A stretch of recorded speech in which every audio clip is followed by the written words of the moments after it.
Part 2 of the postseason, the NCAA tournament, and the first pitch from Penta to Alexa Neal misses for ball one. Turning into a gorgeous night here at Clemson University. Sun peeking through, partly cloudy skies, 75 degrees at first pitch. There's a strike. It's 1-1 to Neal. 289 leads the team in hitting. As a team hitting 255, you'd say, well, that feels like a low number, but they played such a challenging non-conference schedule, and it really helped them in the eyes of the selection committee, obviously, to be an at-large selection into the NCAA tournament. I think that's a risk that you take as a coach as well. You want to make sure that you're challenging your team in the early part of the season. You want to play the toughest competition you possibly can, knowing that maybe the offensive numbers aren't going to be where you might want them to be, but because they've been tested, because they've played top competition throughout this season, is why they're here at this regional today. Fouled off by Neal, and the count now 2-2. Their head coach Kelly Ford in her 11th year. You look down the first baseline, and you know, when you look at 33 wins, strength of schedule 55, this is a team that played some of the very best, and they won. They beat Ole Miss, they beat Liberty, they beat Oregon, they beat Florida, they beat Tennessee all before March. That slap foul. Well, Coach Ford says that typically every season she likes to schedule 8 to 10 Power 5 teams, and she came into this year and she said, you know what, we're going to double that. They ended up playing 16 Power 5 teams this year, 17 if you throw in UCF, who's going to be in the Big 12 next year. But that is an incredibly tough schedule, but it's paid off with them making it to the postseason. Fouled off at the plate. And the count is 2-2.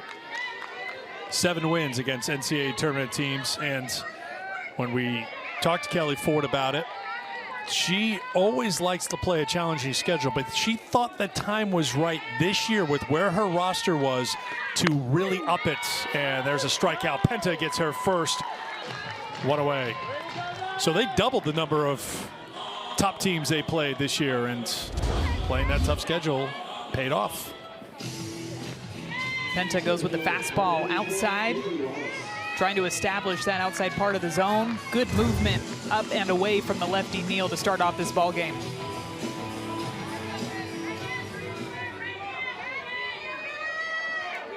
Here's Bailey Wallace.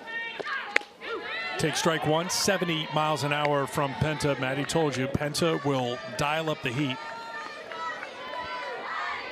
Wallace, honorable mention, all Big West selection, the junior. 228 on the season, plays center field.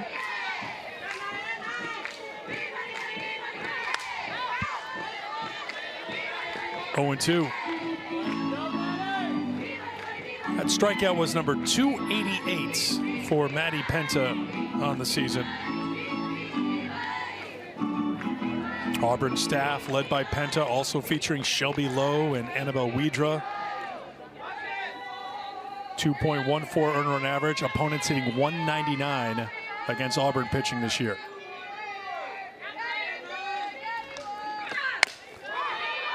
Back to Penta, who flips on to Bree Ellis at first, 2 down.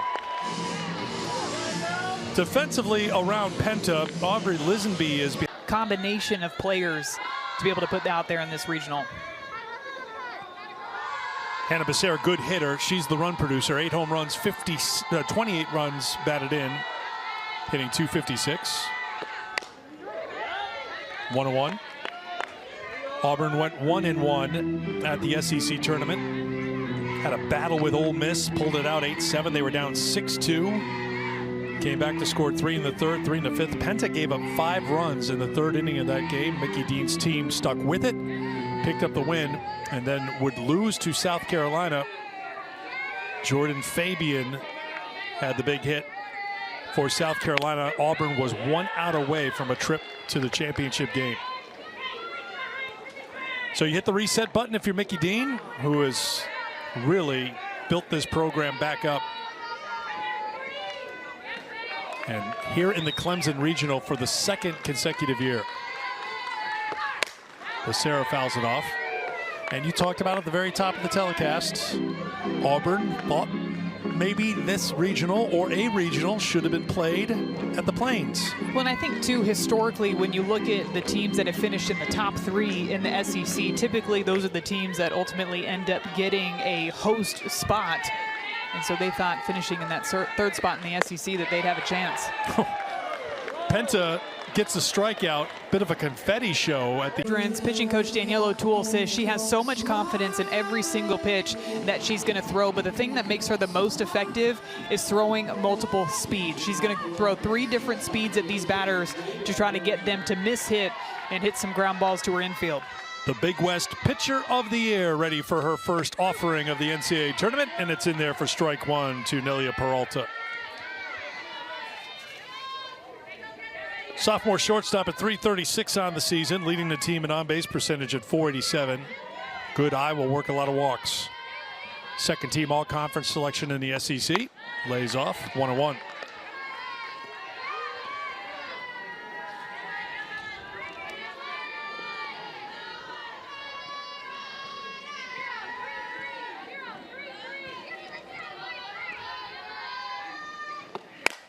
Line shot foul, and it's 1-2.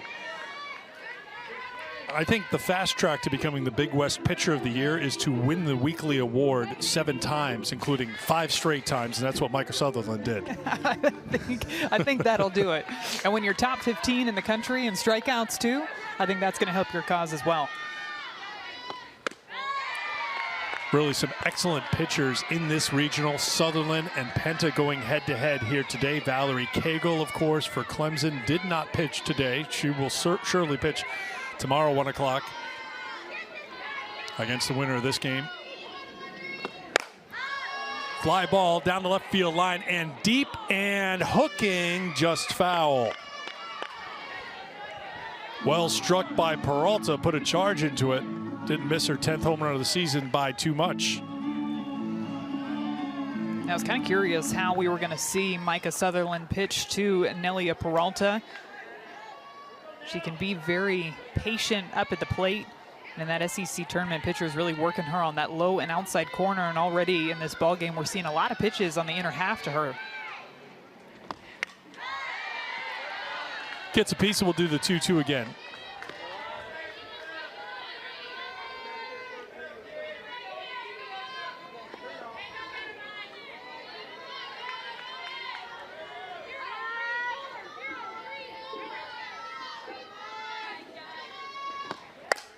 Off speed line to the right fielder. Maya Mitchell has it, 1 away here in the first. So the defense has undergone an overhaul in the outfield, but because of injuries. Megan Delgadillo, center fielder, speedster, first team all-conference, Big West Player of the Year last year, ACL injury. Antoinette Dean moved from right field to center field to take over for Delgadillo, but 4 days after that injury, she suffered an injury. So the outfield has been pieced together here for CSF, and they've done a solid job.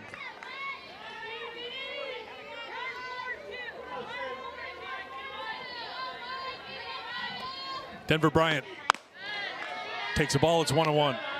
You look at Fullerton's season this year too and think about the hot start that they got off to, beating 3 SEC teams in the first 2 weekends alone, and then you have those crucial injuries, and it's really been about this Fullerton team finding themselves as this season has gone on. Oh, into the glove of Munoz at first. Bryant is retired, 2 down. Well, when they had the back-to-back injuries 4 days apart, they told us yesterday that the player that really rallied the team, and I thought this was surprising as you see the second out of the inning, was Micah Sutherland, the pitcher. You don't normally hear pitchers being those kind of players who can rally a team, but in this case, they pointed at Sutherland as saying, like, hey, we got to move forward. Let's pick ourselves up because we're a good team. I think typically, to your point, Eric, you would think that maybe it would come from another outfielder, but I thought that it really showed a lot of the character for Sutherland, too, for her to be able to step up the way that she has in the circle, as it looks like Brielle is trying to show that she got hit by that pitch. A bit of confusion as she runs it down the line. Wonder if Micah Sutherland thought it hit off of the knob of the bat, or maybe she went into that pitch. Let's take another look at it here.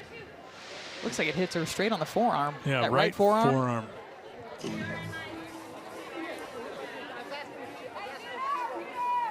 And that's a bony part of the forearm, too. Yeah, and, you know, I wonder, too, if the coaching staff's talking to our umpire because she does toe up on the chalk line, asking to make sure that her forearm was staying in that batter's box.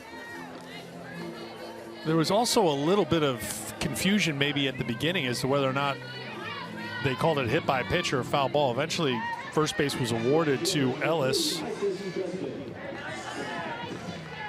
So she's aboard with 2 down. And here is Tresvik. It's inside for a ball. Tresvik in her first year with Auburn after transferring over from North Carolina A&T.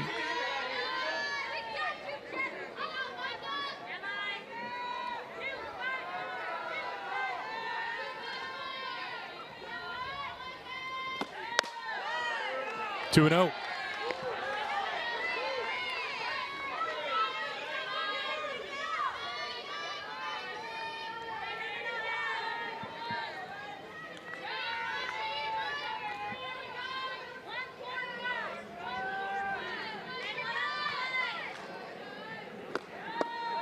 That misses for ball 3, 3-0.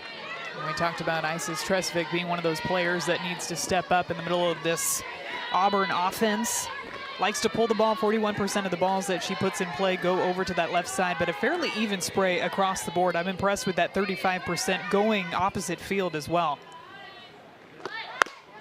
And it's 4-pitch walk, so a hit batter and a walk with 2 down here in the first for KK McCrary.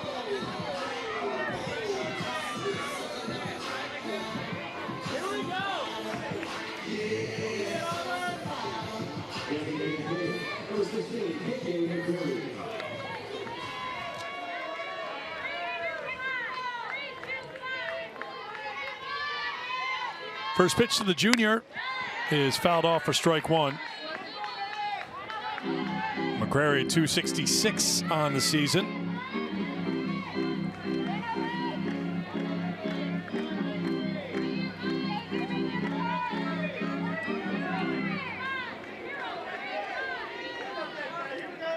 Ellis at second, Tresvik at first here in the first.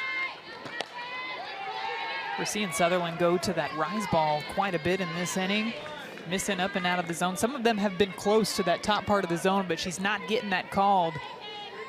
Still trying to go up there for a different eye level for these batters.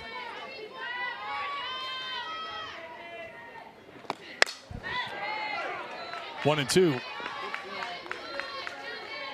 Opponents hitting 168 off of Micah Sutherland in her second year with CSF after pitching for Pacific. 189 pitches on the season, innings pitched on the season, I should say. That would be really efficient. Line shot up the middle, hit well to the center fielder, Wallace, up and throwing, it's cut off, and Auburn takes a 1-0 lead.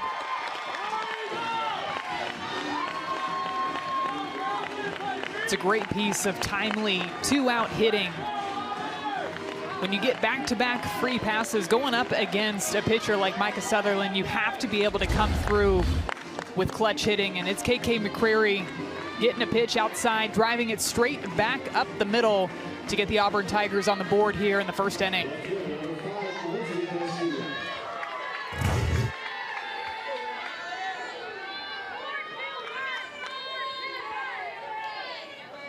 Well, McCrary, who is 1 for 3 at the SEC tournament, comes through with an RBI single. Now here's another base hit. Here comes the throw to the plate. Another run is in. The throw to third. That runner is safe. Second and third, 2 down, 2 runs in. And Auburn getting the business done with 2 down.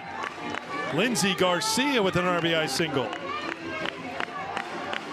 Micah Sutherland decides to throw an off-speed pitch, the first pitch of the at-bat to Lindsey Garcia.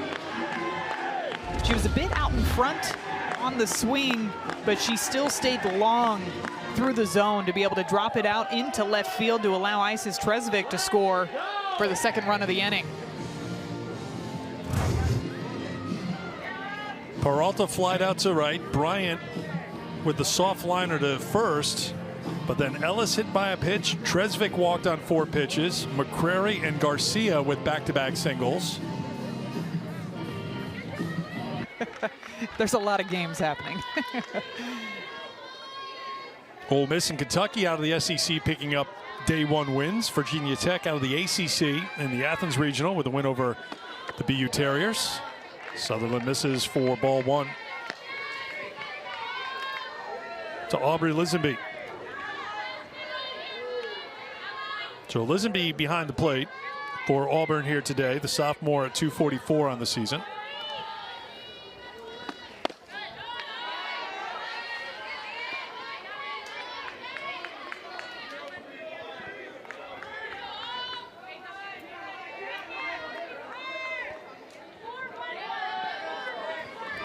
Four straight Tigers have reached base here in the first.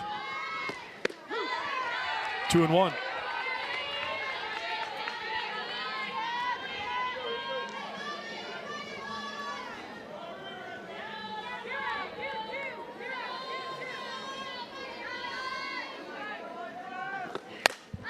Fly ball to shallow right field. Mitchell calls for it, and she has it to retire the side. But Auburn scores twice with 2 down, and they take a 2-0 lead after 1 here at Clemson.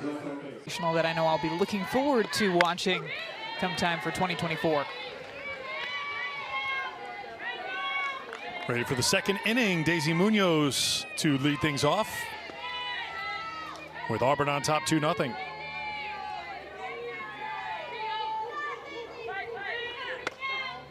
Maddie Penta works inside. It's 1-1.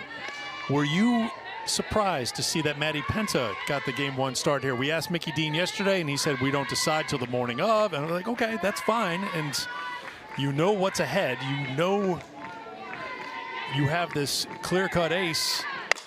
This one is slicing down the right field line, and that is carrying, and it's a fair ball. Munoz to second, heading to third. Here she is with a triple.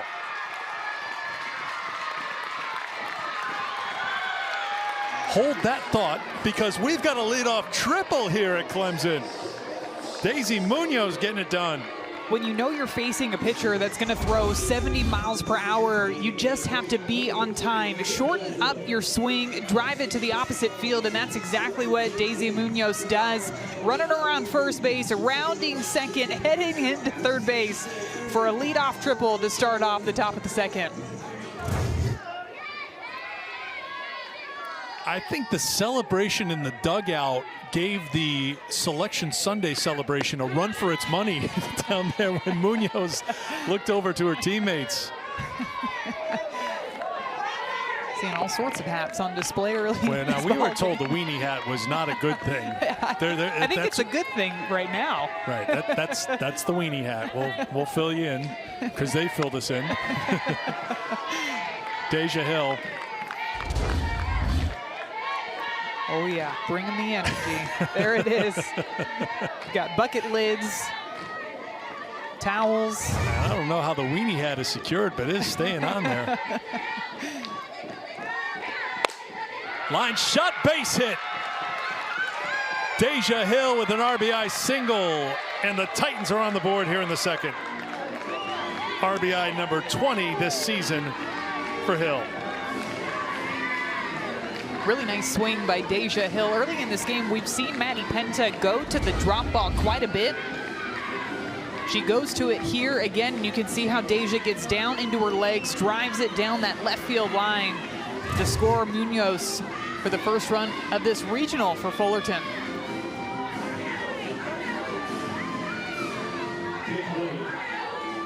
Maggie Polovich will run for Hill at first.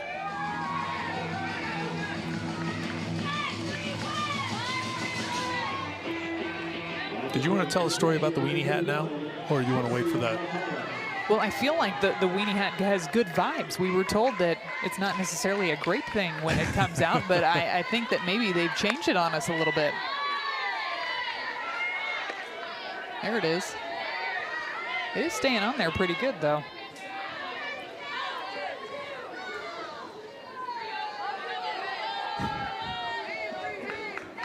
So it's kind of like a fun way to remind you as the bunt is laid down, and it's a good one. Sacrifice is successful. Big turn at second, and now a rundown between second and third.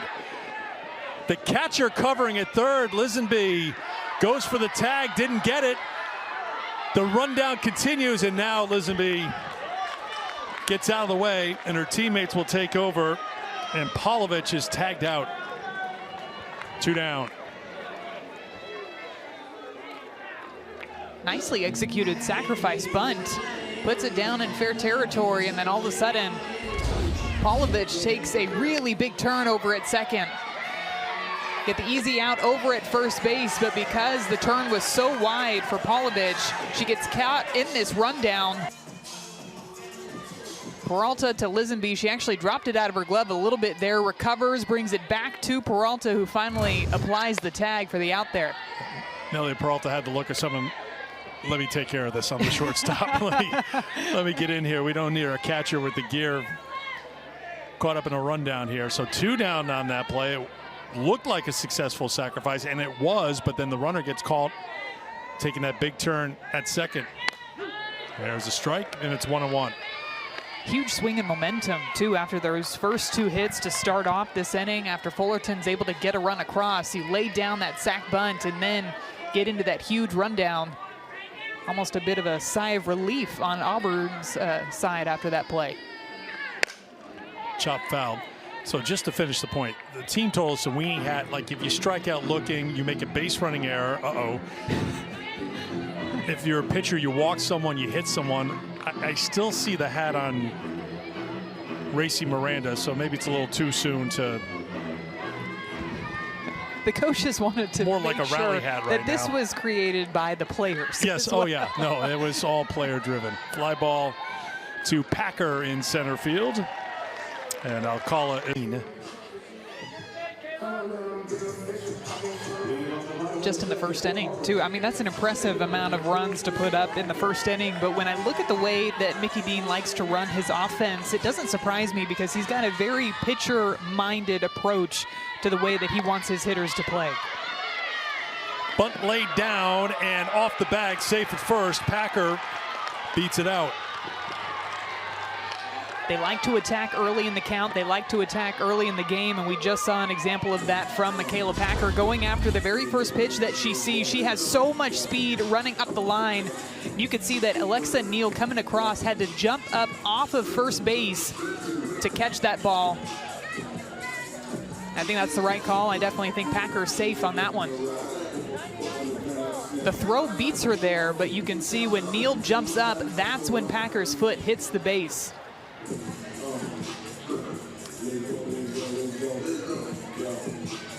They'll score a single for Packer. And Mickey Dean jumped right out, now talking with assistant coach, third base coach Eugene Lenti. And in that conversation, it's the pinch hitter, Rose Roach, who's really come on as of late for Auburn. Been a fixture in the lineup, and she has delivered at the plate. She was 3 for 6 at the SEC tournament, a couple of doubles and a couple of runs batted in, all tournament team. And I bet he likes this lefty-righty matchup as well. Rose hitting .400 in the past 8 games. Now with another opportunity to bring some runs across for Auburn. Takes a ball.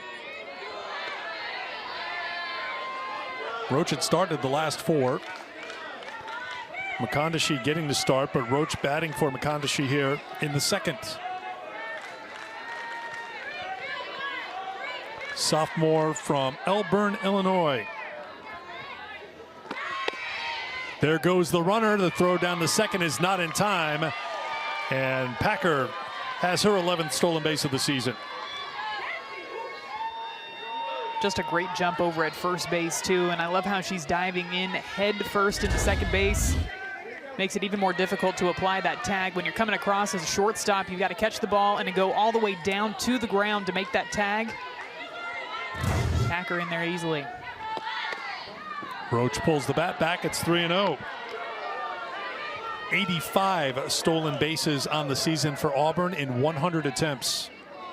So she's in scoring position with nobody out.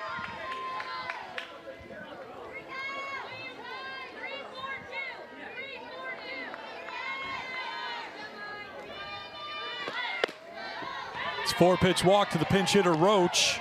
2-1 to get things started for Auburn here in the second. What that does too is it's flipping the lineup over, so now you've got the top of the order coming up for Auburn. The exact situation that you want to be in. Somebody like Nelia Peralta coming through here with 2 runners on. Peralta flied out to right in the first.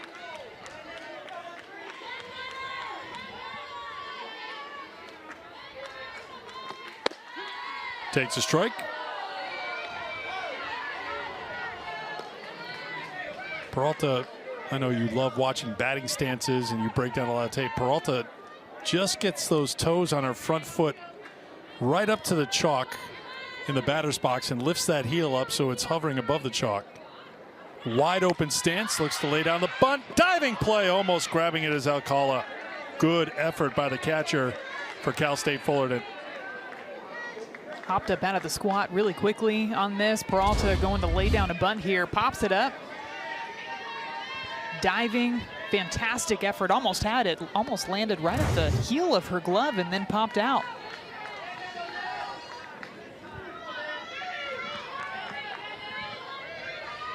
The 0-2 to Peralta. And you were mentioning Peralta's stance. Her front foot when she comes across to stride too is practically on that chalk line. So she's taken up basically every single part of this batter's box that she can. She gets into that stance, the left foot on that back chalk line, and then when she comes across, it's going to touch the front chalk line. And oftentimes I feel like, and we saw this in the first at-bat, Sutherland trying to work inside, knowing that she's diving across hard, but I think she has such quick hands on that inside part of the plate, ended up going away to get that out to right field in her first at-bat.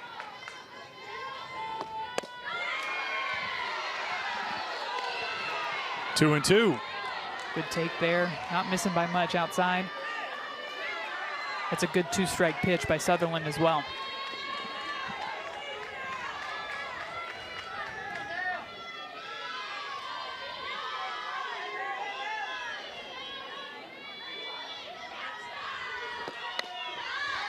Popped up, back, and out of play.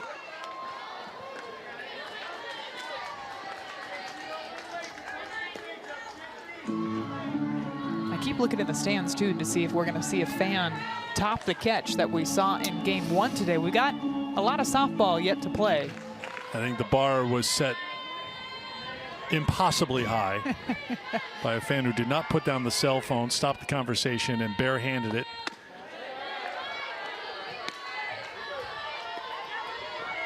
Made it look like he had a glove on his hands. Peralta works the count full with 2 on and nobody out here in the home half of the second.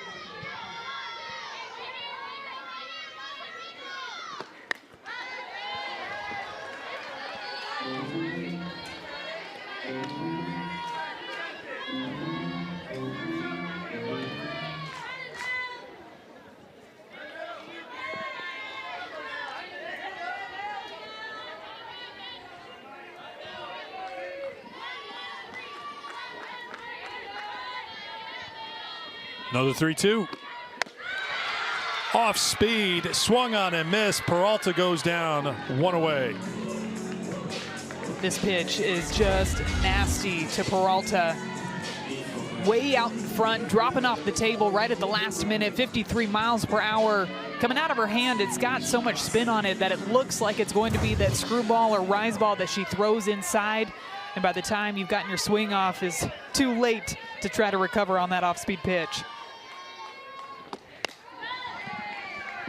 Strike 1 to Denver Bryant. Lined out to first, her first time. Taking a hack at the first pitch, too. Looking over 50% of the time, Denver Bryant swings at the first pitch in her at-bats.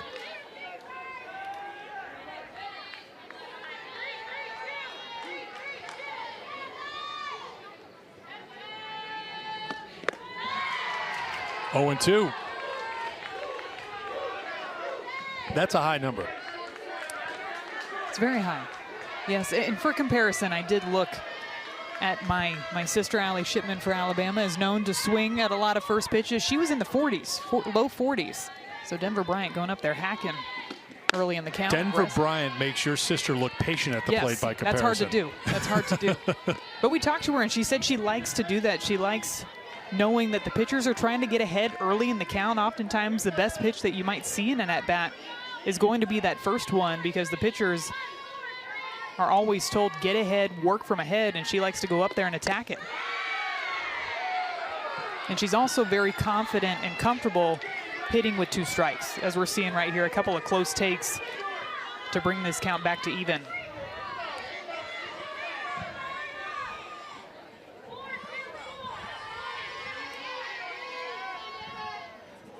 The 2-2. Just miss. It's 3-2. Now, luckily for me, the stats don't go back far enough to see how often I swung at the first pitch, but I'd imagine I am on the same page as Denver Bryant hacking early in the That's count. not to say you played in the pre-analytic age, but you kind of did. But I did. I'll wear that one. That one's fine. The 3-2 comes inside, and Bryant walks, and the bases are loaded for the Tigers with 1 out here in the second inning. Don't miss a minute of the action from the NCAA Regionals. We'll take you to the best live action on the 7 Innings Live show on the ESPN app. You can see every game, every big moment on the road to the Women's College World Series, and only on the ESPN networks.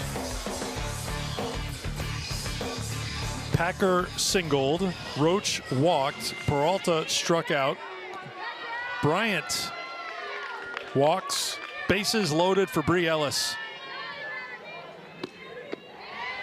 Ball 1. Ellis entered the NCAA tournament, tied for the team lead in runs batted in with 40 on the season. And a couple of those came from another bases loaded situation earlier in the year. 6th at bat this season for Bree Ellis with the bases loaded. Came through with a double earlier on this season. Sutherland working inside. Misses, wants to know where it was. Here's the spray chart for Ellis. Very powerful swing to that pole side. You can see even where she stands into the box, almost baiting pitchers to throw pitches on the inside part of the plate from how close her toes are to that chalk line. She does have power to the right side, but if you miss on the inside part of the plate, you better hope that it is way inside. This one is hit deep to left, and when it comes down, it'll be a grand slam. A light tower shot. Bree Ellis goes deep.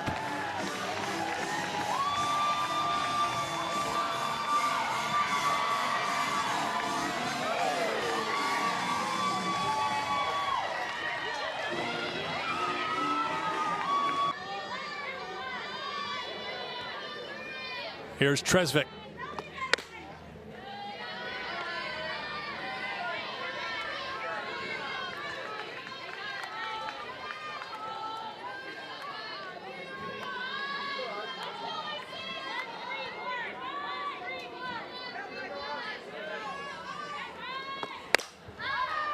Fly ball down the right field line. Mitchell moves over in foul ground and's got it. 2 down. Well, the walk's costly for Sutherland.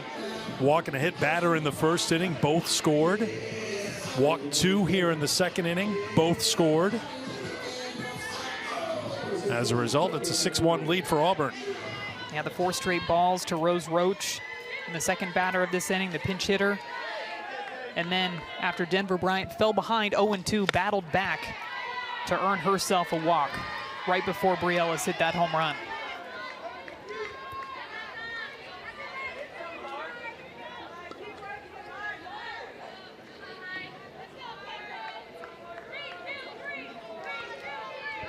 KK McCrary had an RBI single in the first. This is out of play. It's 1-1.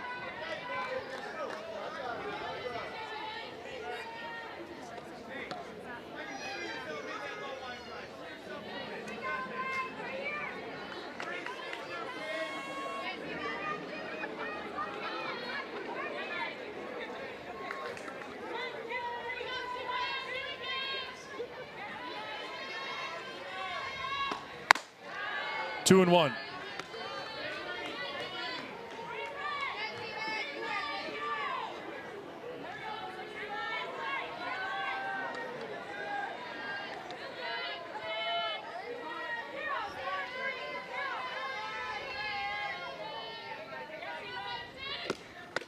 Off speed in there for a strike, and it's 2-2.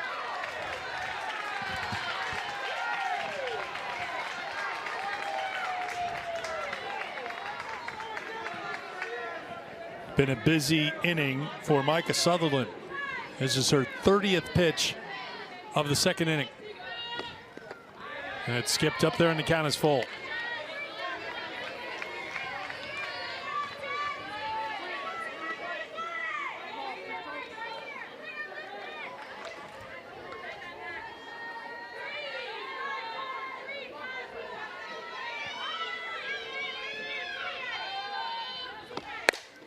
Grounded too short, hopped up to Toto, who throws on the first to get the out to retire the side. A grand slam off the bat of Bree Ellis puts. Because it's really a point-based system, a new draft every single week, new teams, and Danielle O'Toole coming out on top in that AUX season as the champion.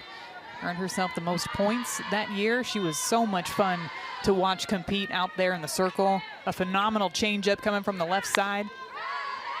And it's really fun just listening to her talk about the different types of mentalities and pitch calling approaches that she has now coaching this pitching staff for Cal State Fullerton. Well, she said one thing that stuck with me. You want that underdog mentality again. She likes that kind of feeling for her team. And they're in that position right now. They're down 6-1 to Maddie Penta here in the third inning. Yeah, they said they thrive in that underdog mentality, and I think that holds true when you look at their schedule too. Scheduling it tough, kind of going into some of these games with a chip on your shoulder. They've taken down all three of the SEC opponents that they have faced so far this season. Just a matter for them of being able to go out there, play loose, not put too much pressure on yourself to go out there and get those wins. That brings me back to the question I had before. Were you surprised to see Maddie Penta get the start? But let me just add a little to it. Auburn, Mickey Dean, when we talked to him yesterday, they knew full well that Fullerton had knocked off SEC teams. And I think that's a sign in the circle today of the respect that Auburn has for Fullerton. And that's exactly what I was going to say. And it's not just coming from the coaching staff, but it was Bree Ellis was the first one to point out that Cal State Fullerton had taken down every SEC opponent that they had faced. So for that reason, it doesn't surprise me that we're seeing Maddie Penta in the circle today. Also knowing how good of a pitcher Micah Sutherland is on the flip side. You have to win this first game. I think this sets the tone for the rest of the regional. You can't look ahead to game two. You have to attack game one. Ground ball, tough play for the shortstop. Peralta tried to go for the backhand and a quick throw, but that wasn't going to happen. Toto is safe to lead things off here in the third for the Titans. Not a sharply hit ground ball to that 5-6 hole. Benelia Peralta goes to the backhand. You're going to see it take a couple of hops on its way to her. The second hop, almost a bit of a short hop. I think she might have had time to get in front of that and make a play, set her feet, throw the ball across over to first base, and because of that, going down as an E6. Bunt just drops out right in front of the plate, and the throw on the first is in time. Roach staying in the game to play second. She caught it, not much room to work with as Lisenby got it down there. Sacrifice successful, one down. Lisenby almost had to avoid the bat out in front of home plate too. Good bunt laid down by Mitchell here, deadens it right in front of home plate. Lisenby hops out of the squat, throws it over to Rose Roach. Not near as wide of a turnover at second base by Toto no, over there after that sac bunt. I think the lesson was learned, and here's Alexa Neal.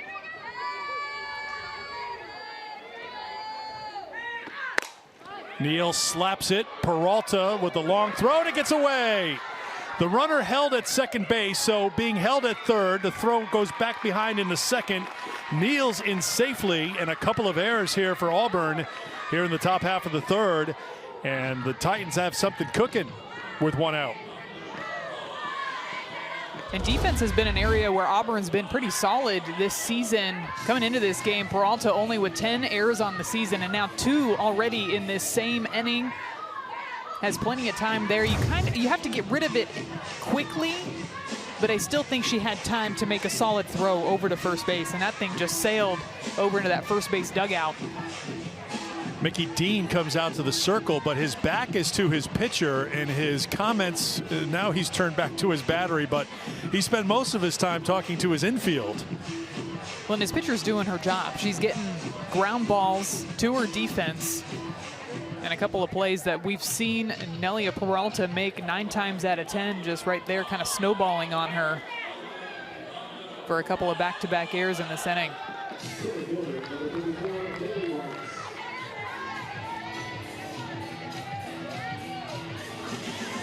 Auburn did commit 3 errors in the SEC tournament. They've committed 2 here in this inning, 2nd and 3rd for Wallace. Wallace swings at the first pitch, pops it up, drifting towards the dugout, and running out of room is Bryant.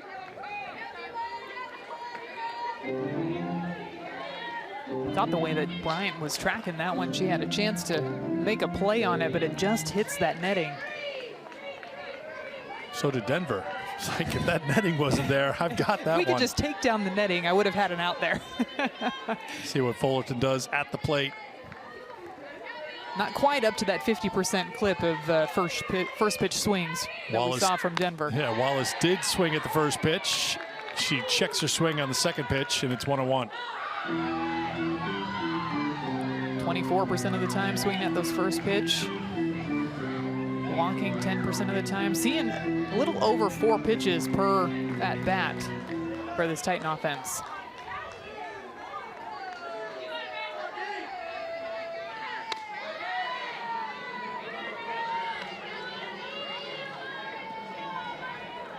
Two and 1 the count to Wallace, who grounded back to Penta in the first. Great opportunity here for Cal State Fullerton to cut in to the Auburn lead. And Wallace lifts one out, and it drops in for a base hit. 1 run is in. Runner being held at third, and an RBI single for Bailey Wallace against Maddie Penta. Fullerton scored 2 so far against the SEC Pitcher of the Year. Both of these teams capitalizing on some mistakes that the opponent's making. Bailey Wallace stands in there and swings away, gets it off the end of the bat, but gets enough of it to drop it out into center field in front of Michaela Packer to bring across another run. Toto scores, RBI number 11 on the season for Wallace. And here is Becerra.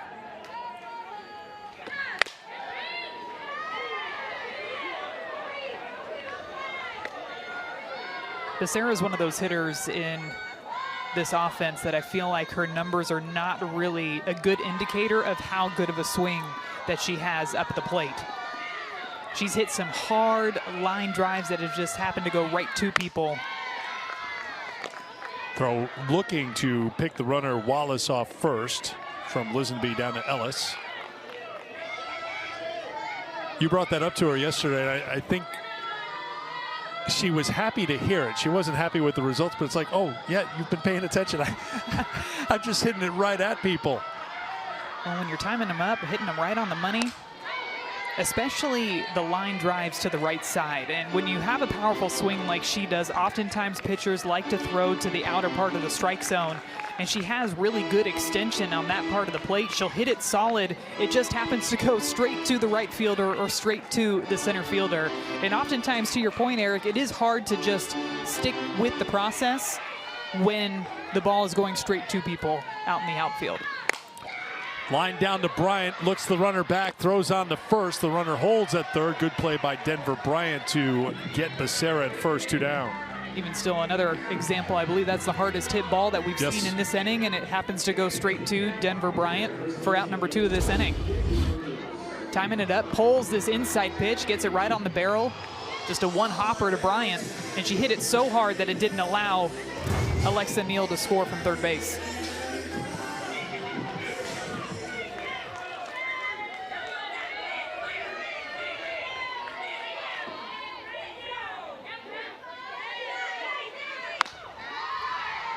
Ball 1 to Munoz. All Daisy did in her first at-bat, and she's a fifth-year senior, is come up with her first career triple. And off of Maddie Penta, too. Not easy to do. Off speed in there for a strike. It's 1-1. And imagine that after that triple down the right field line, she's going to see a lot of off speeds and rise balls up and underneath the hands.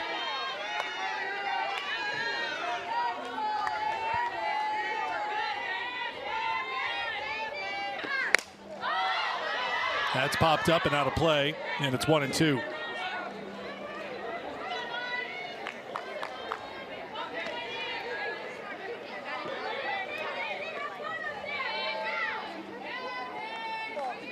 Look at that sportsmanship.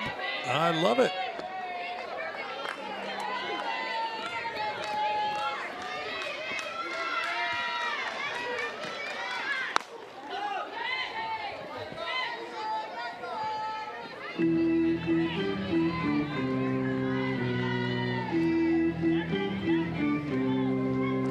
Looks like Millie Thompson up in the stands too, after getting the start in game 1.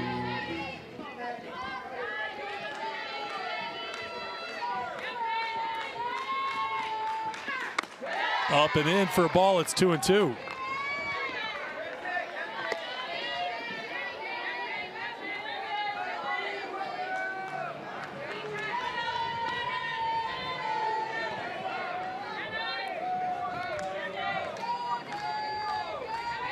The 2-2. Tried to check on the appeal. They say she did. Full count.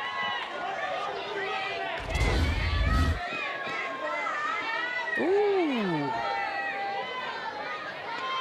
Fullerton might have gotten away with one there.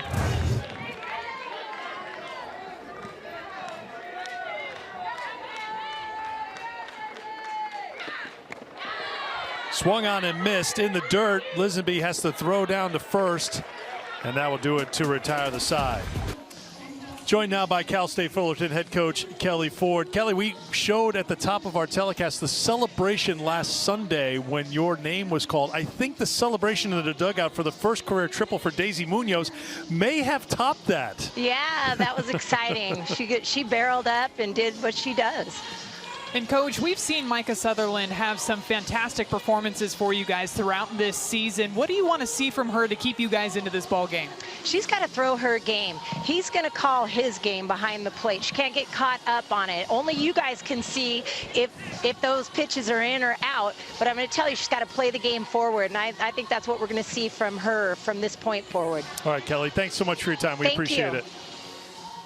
Yeah, we referenced that before, that there was a bit of a question from Sutherland wondering where a pitch was, and sometimes that can get into your head a little bit, and play your game, pitch your game. Yeah, and I think it just comes down to controlling what you can control, and that's exactly what we're hearing from Coach Ford. And so she's looking to see Micah Sutherland respond, and she has a bunch of different pitches, so she's not just relying on one part of the strike zone or one pitch or one movement, but she has a variety of different pitches that she can throw to try to get some of these calls. Lindsey Garcia leading things off for Auburn here in the bottom half of the third in a 4-run game. Garcia singled in a run in the first.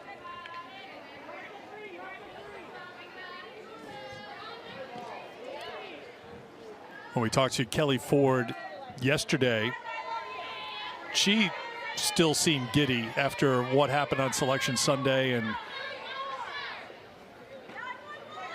just really loved, not just misses, just really loved the energy that her team had coming into the series. And the line she used was, last weekend felt like months ago. Last weekend, they needed one win against Long Beach State in a 3-game series because, again, no postseason tournament. They didn't win a game. They were 0-3, and they put it into the hands of the selection committee as to whether or not they were going to the NCAA tournament. That was a hard weekend. It was a good finish on Sunday, and now you come out here in the East and you turn the page. Yeah, and I think for Coach Ford, too, I believe it was Alexa Neal telling us that Coach Ford was locked into every single name that was shown up on the screen. And, of course, just adding to the suspense, one of the last two names that was brought up in the selection show, but Coach Ford, and she had talked about how hard this team has worked and just battled all season long, putting together that tough schedule, and she was just hoping that it was going to pay off for them, and here they are. Swung on and hit deep to center field. Going back is Wallace, and it's over her head and off the wall. It's a leadoff double for Lindsey Garcia for the Tigers here in the third. Second hit of the game for Garcia.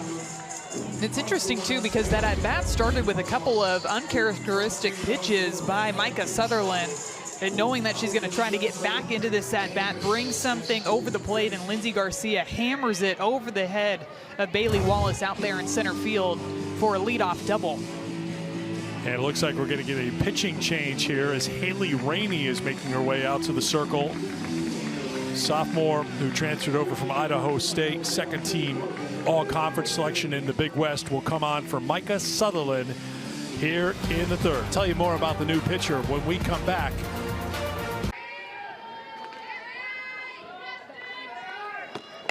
Lisenby swings at the first pitch, fouls it off her foot for strike one.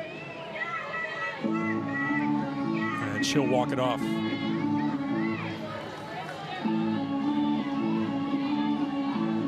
Lisenby flied out to right in the first.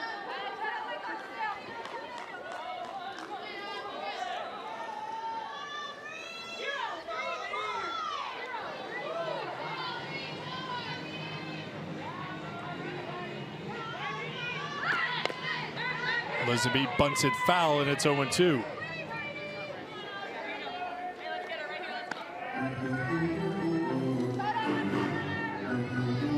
Opponents hitting .220 against Haley Rainey this season as she makes her 29th appearance. Her 16th in relief.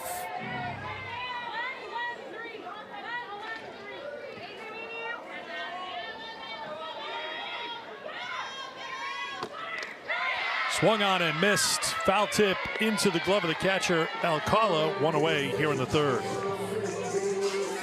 Really nice job of setting up this outside drop ball by pumping in two on the inside part of the plate to Lisenby and then going way low and away. What a great way to come in here and re-establish the tone for your team by getting a strikeout on the first batter that you face. 86th strikeout of the season in 101 innings of work. Here's Packer. Packer goes the other way, a fly ball to Mitchell in right. Tagging up is Garcia and heading to third. She's in there safely, 2 down.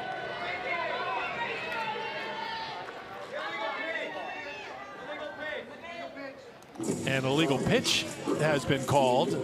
So Mickey Dean is going to be given the option here. Does he want to take the play or does he want to redo the play? And since Packer fouled out, he's going to go the redo route.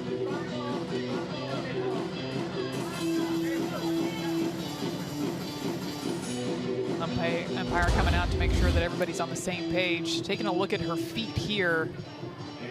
Yeah, you can see that back foot, how it's coming off of the ground. As you're going through the motion, that back leg has to keep contact with the dirt all the way through that motion. You can see how that toe was coming up off of the ground throughout that windup. And now Michaela Packer back up at the plate.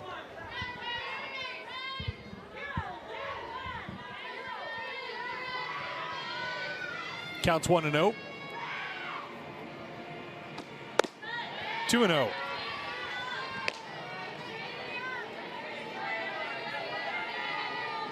Packer, all freshman in the SEC 2 years ago. Hit above 300 last year, hitting above 300 again this year. Junior from Chattanooga. And a consistent performer for the Tigers. That's grounded foul. 2-1. Can do a variety of different things up at the plate. We already saw her lay down a bunt for a base hit her last at bat. Had the opportunity to watch Auburn have a little defense practice too, and watching her throw balls in from center field as an absolute cannon out in the outfield.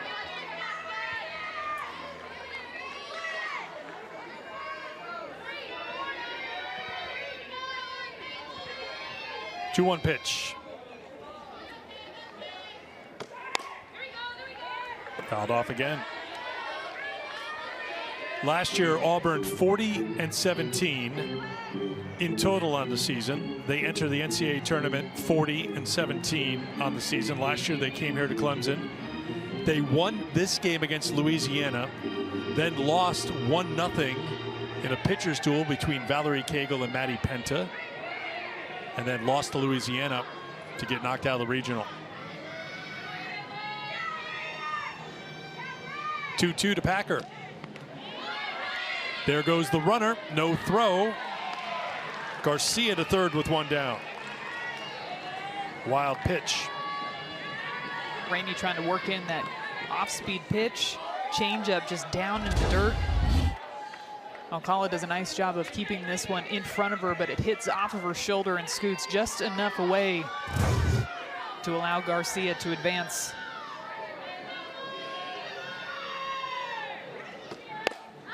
Popped up shallow right center field and almost a collision. The right field came over to get it. It's a sacrifice fly. Garcia scores as Mitchell cut in front of Wallace to make the catch. 2 down. I think Wallace was coming across to maybe try to take that fly ball away from Mitchell, knowing she had a better angle to make a throw at home. Garcia tagging up.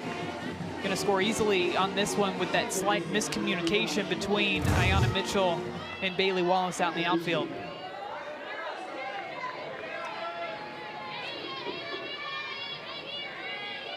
(7-2) Tigers. Ball one to Rose Roach. Second plate appearance for Roach, who walked and scored on the grand slam off the bat of Bree Ellis, the big hit in the game for the Tigers so far in the second inning.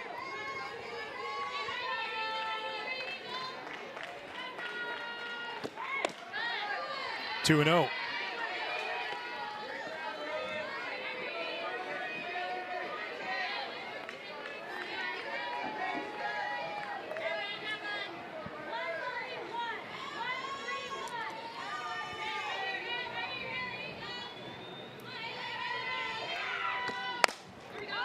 Roach to Neal, who can't make the play.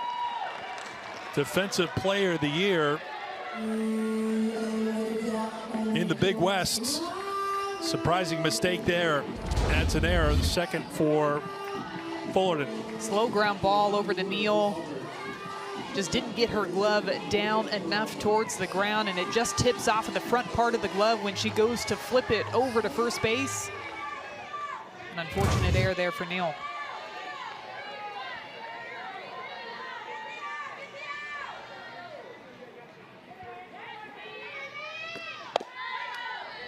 Ball one to Peralta. Correction, that's the first error on the Titans here today.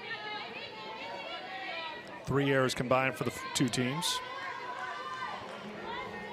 Peralta's 0 for 2, flied out in the first, struck out in the second.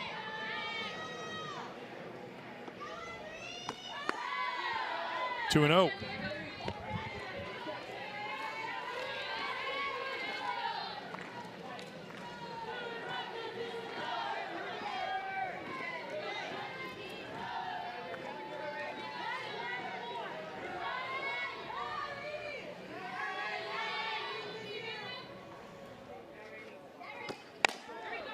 Grounded to third. Becerra over to first.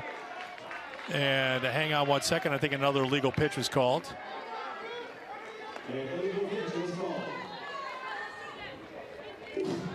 So instead of a ground out to end the inning, it's going to be a 3-0 count.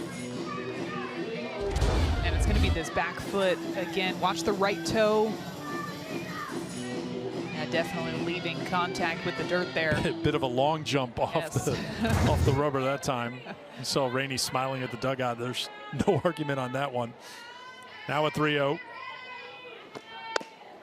It's a hard thing. Peralta walks. Yeah, it's a hard thing to fix too mid-game as well. You can see how she's trying to make an effort to keep that toe on the ground.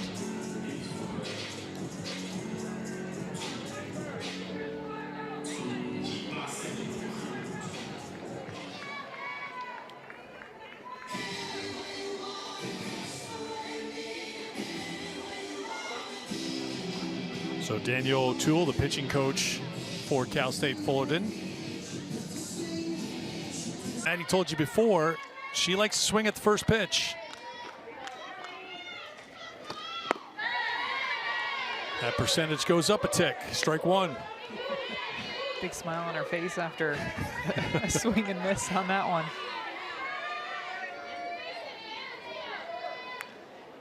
Look down to Eugene Lenti at third base. You can swing at the first pitch, just make sure it's a strike.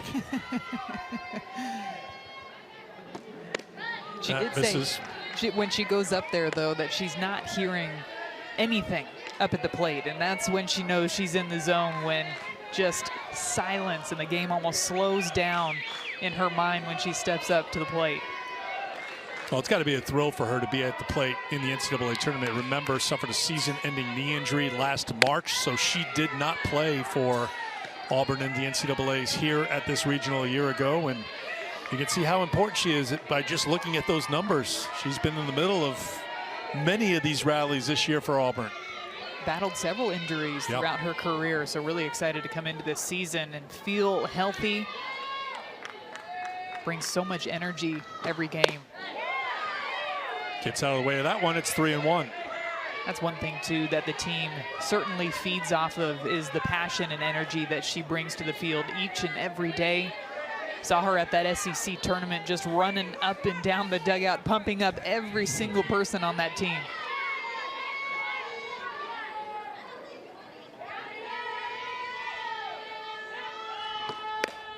Grounded over the pitcher's glove, fielded by Neal, who reaches for the bag and gets the respect. What Cal State Fullerton has done against teams in the SEC, Mickey, this year. Absolutely, and you know, they're a tough team to pitch against because just their style of hitting, they don't strike out a lot. They're going to put it in play. They're going to force you to make plays, and we knew that coming in. And we know that Bree Ellis has so much power up at the plate, but how big was it for you guys to see her hit that grand slam back in the second inning? Yeah, well, 4 runs, we'll take that any day. But, yeah, she got her pitch, she got and she drove it. So, you know, we always say if you get a good pitch, get a good swing on a good pitch, good things can happen. I think she checked all the boxes on that one. Thanks, Mickey. We appreciate it. War Eagle. Takes a lot for Mickey to take his hat off, his signature hat, but to do the interview with us, we appreciate it, but it's right back on. You know, we've got to come up maybe with a headset, like a, you know, like the, I don't know if they call it the Janet Jackson or the Madonna, the one that just wraps around so he can, you know, have the hat on. Like a studio headset. Yeah, and he can walk around. Yes, you know the studio. I do know the studio headset. I think it would fit perfectly underneath that hat. We can try to make something work. I really do always enjoy his very pitcher-minded approach to his offense and trying to keep things simple and just focus on, if the pitcher's trying to attack you with this pitch, go up there, find it, hunt it, attack it, and seeing the product of that type of mindset off of the swing like Bree Ellis put on that grand slam. Yeah, that's a good point. That's a conversation we had yesterday with his pitching background, but it's like, well, now hang a sec. When you're hitting, here's how the pitcher is thinking, so this can help you stay a chess move ahead here as you're trying to figure out what might be coming your way. And he did also say that there is a balance because you don't want to overwhelm players with too much information to where they're going up to the plate guessing what's coming.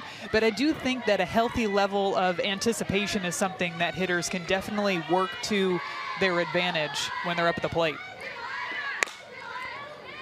One hop to the shortstop. Peralta on to Ellis at first. Deja Hill is retired for the first out of the fourth inning.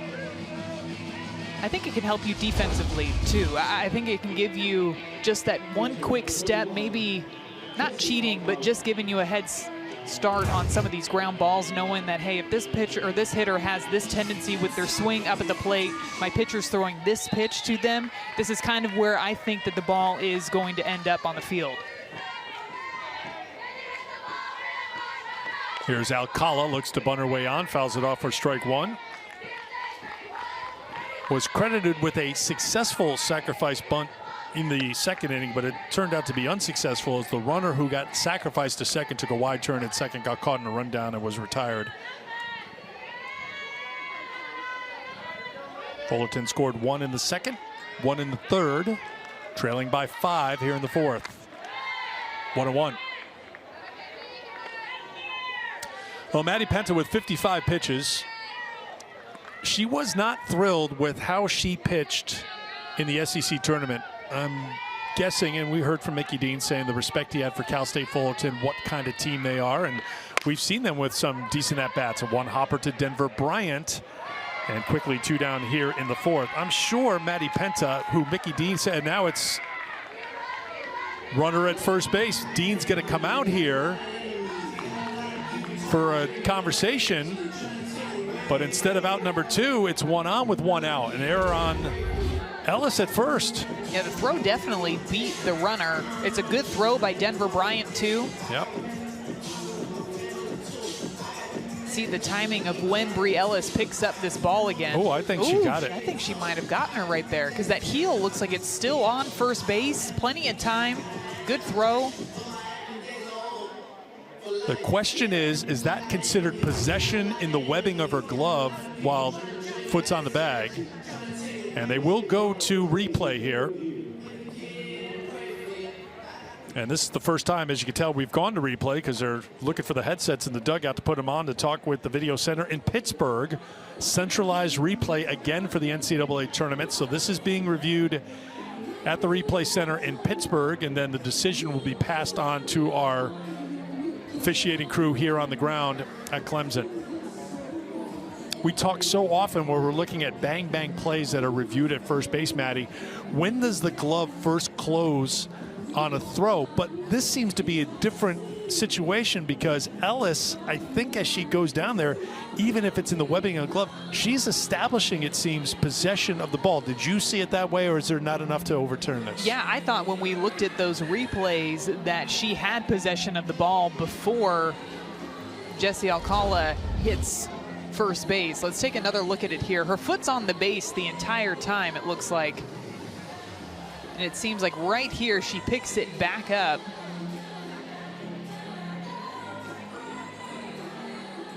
You know, the question would be, and we'd see it as we take a look at this angle, and if we look from the angle from across the field, how they determine possession here, and Yes, this will be a good one. Like, does the glove have to close? We talk about the glove closing down on the ball.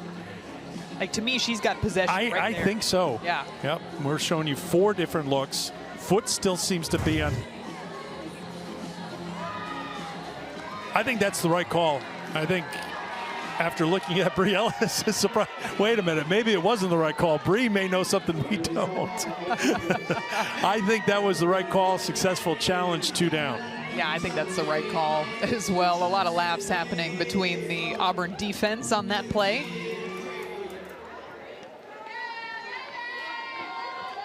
Bree Ellis recovered on that one. Bree's like, I had a tough day. Now, outside of the grand slam, I got hit on the forearm, the bony part of the forearm with a pitch. Now I'm throwing a knuckleball that I'm trying to catch with my glove and my hand at first base, and it wasn't going well. But I recovered. And, oh, by the way, I hit a grand slam today, too. Well, Denver Bryant's probably thinking, I hit you right in the glove. Yeah, well, not all throws to the glove are created equal.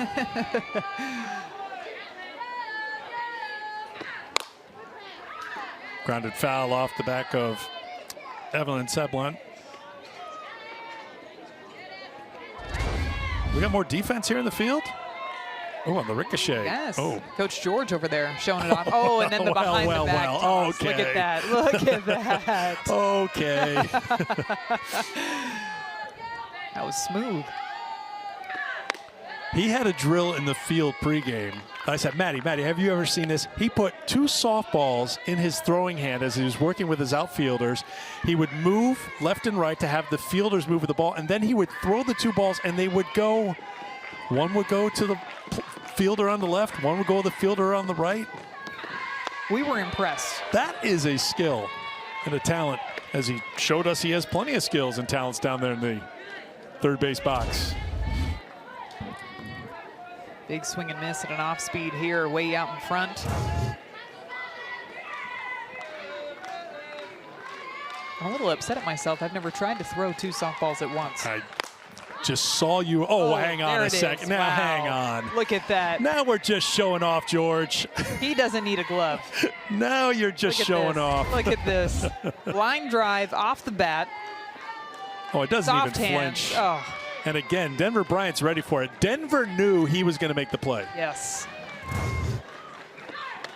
Show them how it's done, Coach. Show them Down how low. it's done.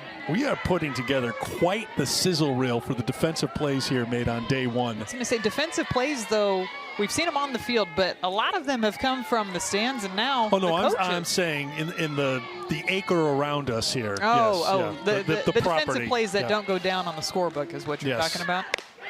Penta comes inside and misses. Wanted it, didn't get it. Ball 4. And that is the first walk issued by Maddie Penta.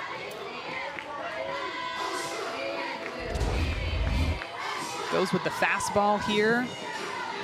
It's the right height, maybe a bit inside. Good frame back there by Lisenby, too, working for her pitcher.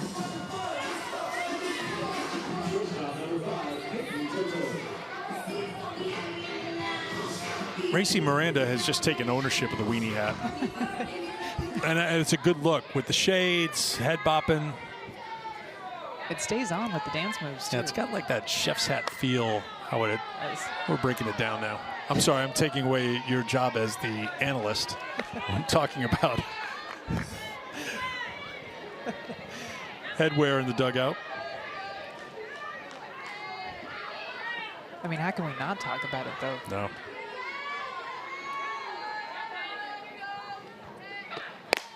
Grounded foul. Georgia stay away from this one.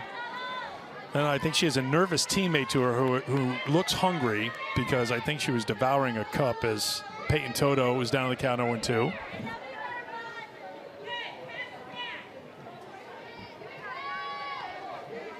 Toto reached on an error and scored in the third.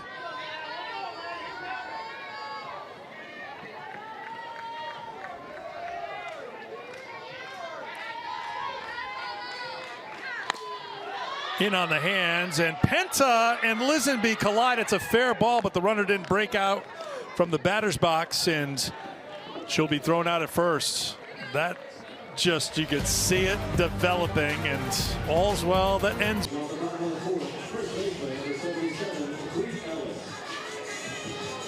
Three, 4, and 5 for Auburn. Ellis, Tresvik, McCrary due up here in the home half of the fourth. Winner gets Clemson tomorrow, 1 o'clock Eastern time here at McWhirter.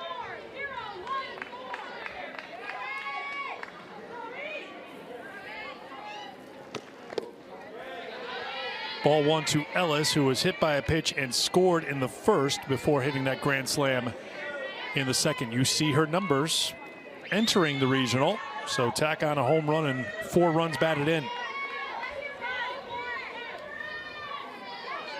Ellis hit .302 as a freshman last year with 20 home runs and 49 runs batted in, and Ellis almost got hit, shaking her head a little bit. Talking to the Fullerton dugout a bit, saying, I may have gotten it right here. Or she's saying, hey, I already got hit here today. Well, you almost gave me a match set. Matching forearm bruises. Big cut, swing and a miss. It's 2-1. Still working on the inner part of the plate. That one had a bit more down bite to it. Ellis swinging over top of that one. I feel like her swing, too, is tailor-made for pitches low in the zone, just the way she uses her lower body, the angle of her barrel and her bat path going through the zone. And she watches that one down and in.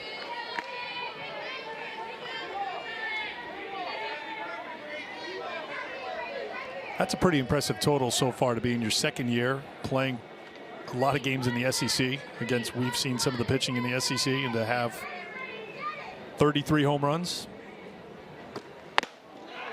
Ball 4, she's aboard for a third time tonight. That was one of the big things that we talked about with Auburn last season, was their huge jump in home run numbers, ending up with over 90 home runs on the season last year. The season before that, I believe they had 21 total home runs as a team that entire season. And that was really a point of emphasis in the fall going into that 2022 season, was trying to get more of the long ball in the lineup. Of course, when you have somebody like Bri Ellis in the middle of your order, you're going to see a lot more home runs, but also the way that they worked their practices too, trying to just get that strength back in their swings to be able to hit home runs more consistently.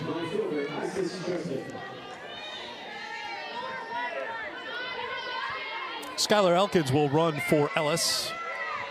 Here's Tresvik. Ball one.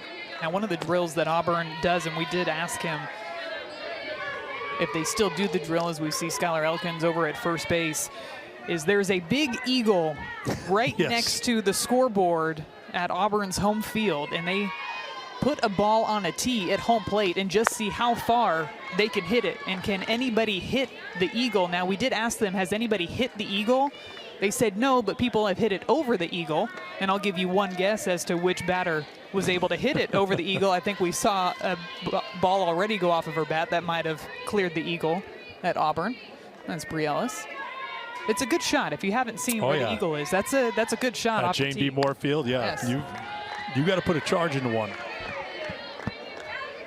Well, it's been quite the transformation for this Auburn program under Mickey D. Now his 6th season at Auburn. You mentioned 2 years ago. They were 27-22 2 years ago. 40 wins last year, 40 wins this year. There's a strike. It's 3-1.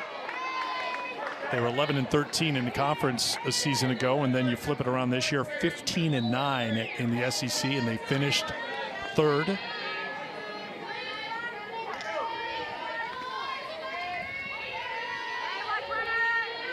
(3-1). 3-2.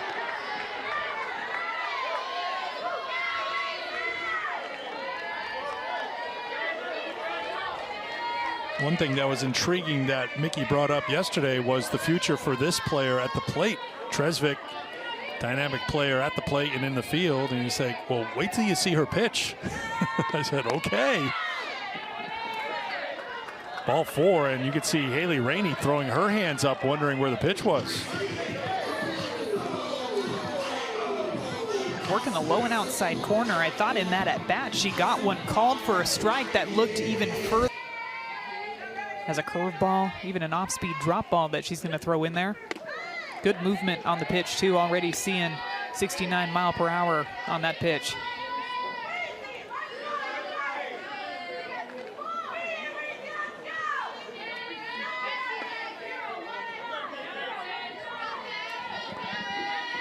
McCrary's 1 for 2, singled in a run in the first. This is back up the middle and a base hit. Wallace up with it, being waved around and scoring another run for the Tigers is Elkins. Auburn has scored at least one run in each inning here today, and they're up 8-2. Great piece of hitting by McCrary. You can see how she moved up in the box too, not intimidated at all by the 69 mile per hour pitch that she saw the pitch before, scoots further up in the box, gets that pitch before it breaks, and drives it straight back up the middle to bring across another Auburn run.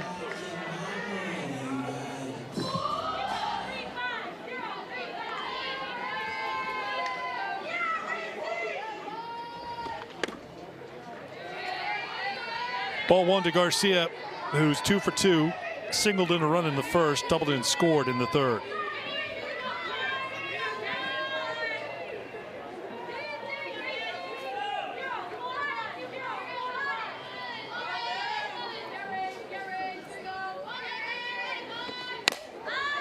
Fly ball to right, shallow right field. Mitchell comes on, tagging and coming to the plate. Here comes the throw, and scoring standing up is Tresvik. Sac fly and another RBI for Garcia, and another run for the Tigers. 9-2. I like being aggressive by Tresvik over at third base. Not a deeply hit fly ball out to right field. I thought Anaya Mitchell got a good jump on this one, but the speed of Tresvik just beats that throw out. Runs batted in, was 1 for 2 in the SEC tournament with a couple of walks. Misses for ball 1.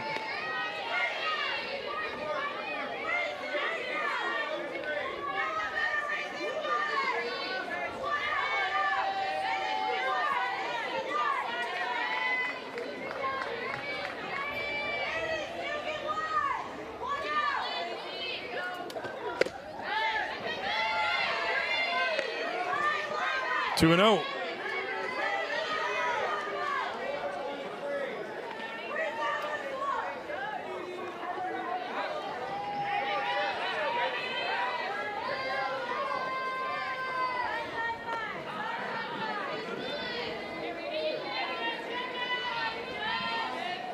Time is called before the 2-0 pitch.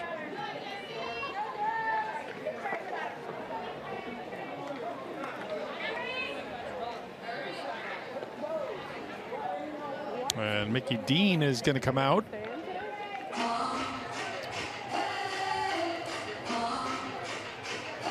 Looks like we may get a runner for McCrary at first, and we will. It's going to be Abby Smith who comes on the run.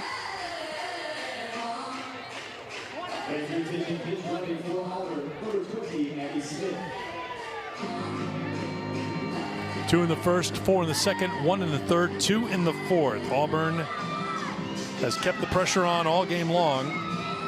Now up by 7 with 1 on and 1 out here in the bottom of the fourth.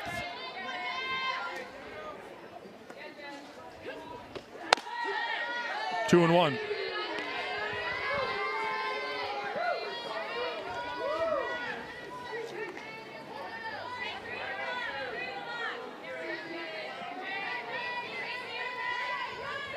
Blaine's got good pop, had 9 homers, 37 runs batted in last season as a freshman, 3rd on the team in runs batted in.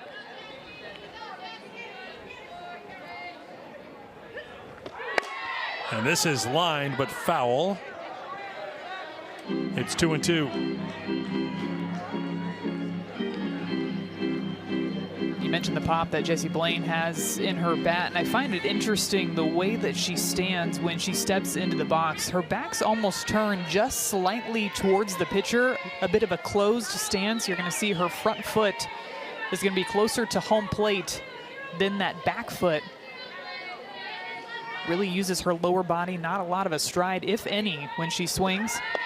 There goes the runner. The throw is not in time, and it's a stolen base for Smith.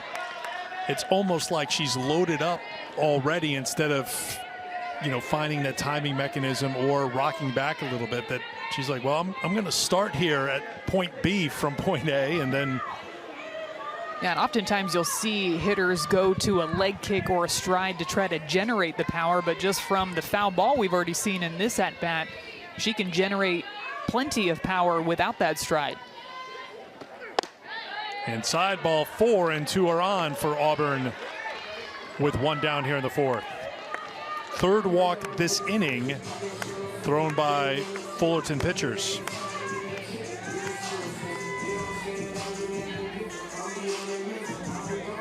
That's 8 total walks and hit batters in this game from the Fullerton staff. And of those 8 so far, 1, 2, 3, 4, 5, 6 have scored. Those free passes costly for the Titans. Michaela Packer's 1 for 1 with a run scored and an RBI.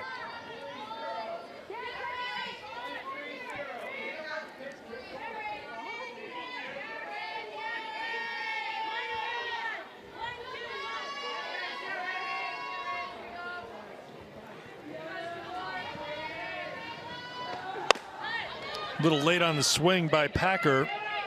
And now the throw over to third is not in time. Runners on the corners with 1 out. I think the base runners and Packer were on 2 different pages as far as what signal. I think Packer thought it was going to be a straight steal, and that's why she swung so late at that pitch. Time is now called, and it looks like the signals were crossed a little bit. Okay, that was pretty Thank good. you. Yeah, I'm impressed right there. Is that probably Penta is done, but we shall see. There goes the runner down to second. That's Kennedy Cooper, who's safe at second. And truly, that's part of the mindset here, too, for Auburn. If they chase home another run here, they'll have an 8-run lead heading into the 5th inning, and that means that Fullerton would have to score a run in order to force the game to continue. Knocked down by the shortstop. A run's going to score. And there is the critical 10th run for Auburn. They're up by 8 here in the bottom half of the 4th inning. Pretty hard hit ball straight back up the middle. Ricochets off of Racy Miranda here, right off of the glove. You're going to see Peyton Toto coming across, doing everything she can to try to make a play on this one, knowing just how important that 10th run for Auburn was. Either way, it comes across to score. Second hit for Packer, her second RBI. As Smith came around to score, Cooper goes to third. And here's Rose Roach, who takes a strike. Really is critical. If you could get a run rule win, you could wrap things up here. Penta doesn't have to throw anymore. Game wraps up a little early. You're back here tomorrow morning to get ready for that 1 o'clock Eastern time game against Clemson and Valerie Cagle. Yeah, 2 less innings is huge for Penta. We do know that she can throw a ton of innings for this team, and I think that you see a lot of coaches really working throughout the entire season to make sure that their ace of the staff is fresh when it comes time for postseason, because you know when your entire season's on the line, you want to have your ace out there in the circle. And coming into this weekend, Maddie Penta already has over 200 innings pitched on the season for Auburn. 207 when you count tonight's outing.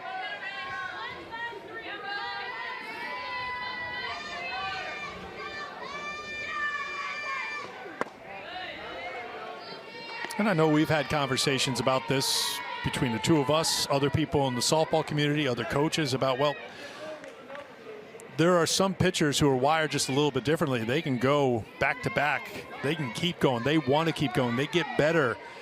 You wonder, though, just the effectiveness and being sharp if you're going at the time of year we are multiple times in a weekend with your season potentially on the line, because not all pitchers are the same. You can say, well, an April series is one thing, grounded to second to flip to first for the out, another run scores, a little insurance with the run rule in play. Coming up next inning for Auburn, it's 11-2. Well, and to your point, too, it's not like the regionals end tomorrow either. Right. There's still another day of games to be played, so that's all part of the strategy that these coaches are going over, trying to figure out how they want to use their pitchers. But that open line of communication between the coaching staff and the pitchers that you're trying to use is so important this time of the year, trying to get a gauge of how they're feeling out there in the circle. But it's a great point, too. If Auburn can come out of here with a run rule victory, that saves Maddie Penta at least a couple more innings in day 1 of this regional.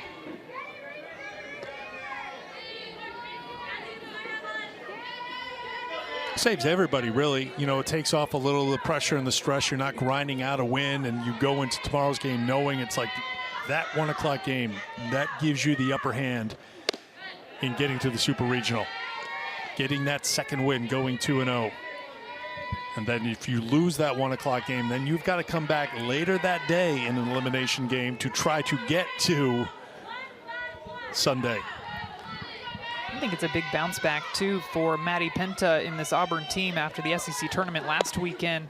And she'll even tell you that she was not her sharpest at that tournament. So you'd imagine that she wanted to come into this regional and really fine-tune some things, specifically with that fastball, be able to locate it consistently on the outside parts of the plate, because that pitch is so important to be able to set up her rise ball, to be able to set up the drop ball and the changeup, which we know has been so effective for her throughout this season. 2-2 the count now to Peralta, who's 0 for 2 with a walk.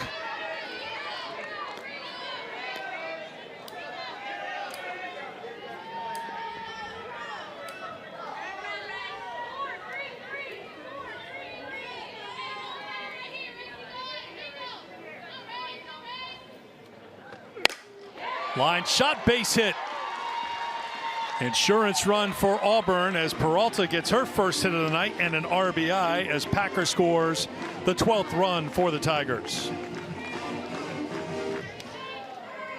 Cox, who has spent a lot of time as a starter in her Auburn career, steps in for Bryant, who is 0 for 2 with a walk and a run scored. There's a strike at 68 miles an hour.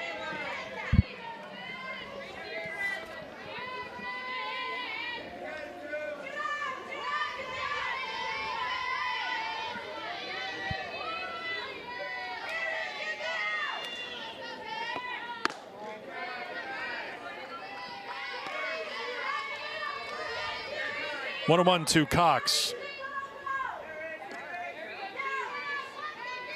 Now, Denver Bryant just getting pinch hit for, and it looks like the pressure's off her because she's putting on a show in the Auburn dugout.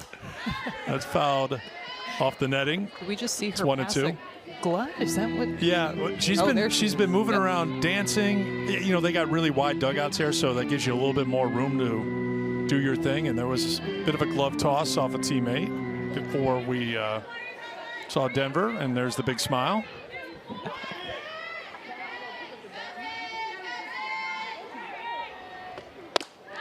Two and two.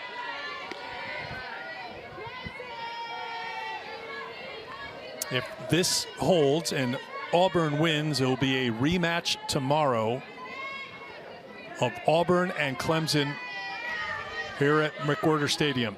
That was a Penta versus Cagle pitchers duel, won by Clemson 1-0.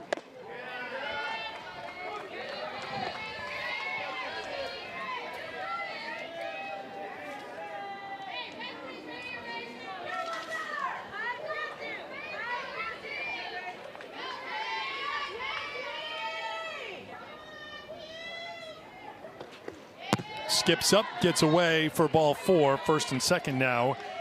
Auburn has batted around here in the 4th inning.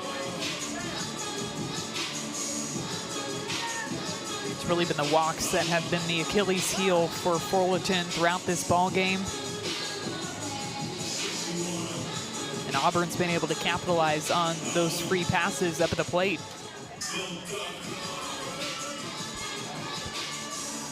It's been a good busy day for Bree Ellis. She scored 3 times, hit by a pitch and scored in the first, walked and scored in the 4th. The big shot, a grand slam in the 2nd to break the game open for Auburn. Takes ball 1.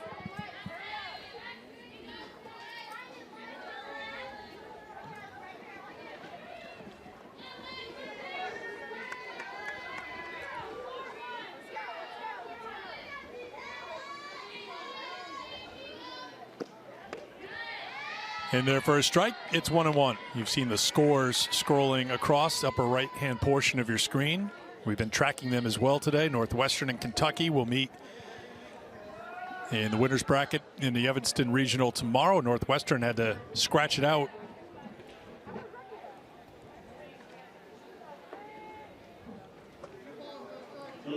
I think an illegal pitch was called again. That's why we see the pitching coach, Danielle O'Toole, back out chatting with the umpires. So 2-0 the count to Ellis.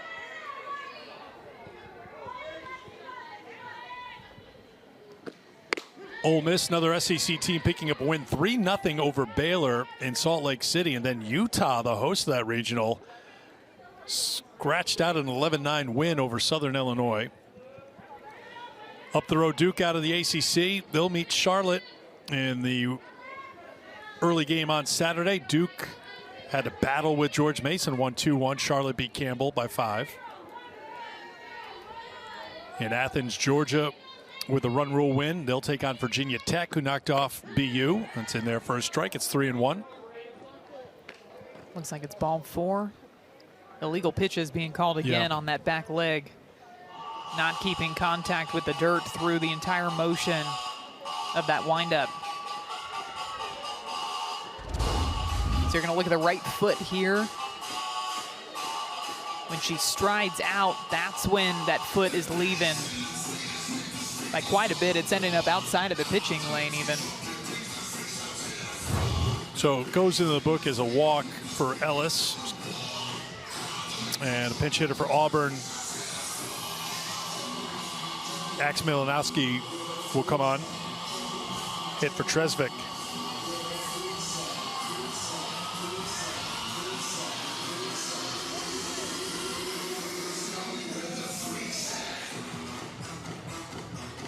One of the surprising results of the day so far.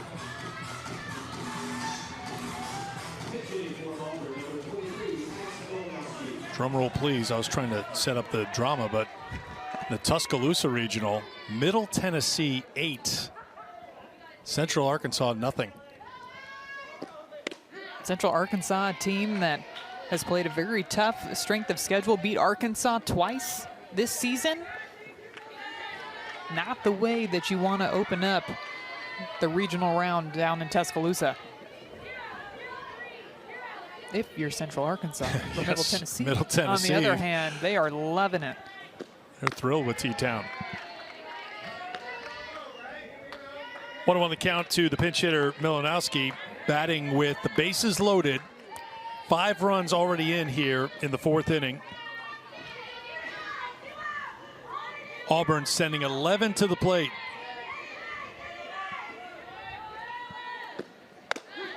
Peralta, Cox, and Ellis aboard. Milanowski does have 1 at-bat this season with the bases loaded, and she got a double. And you know Auburn would love to see another one of those right here.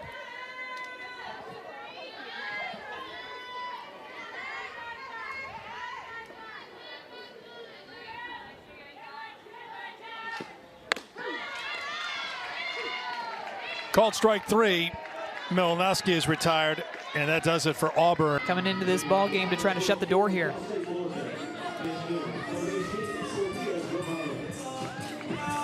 Pinch hitter will lead things off here for the Titans in the top half of the 5th inning. Sofia Guevara will come on and hit for Mitchell.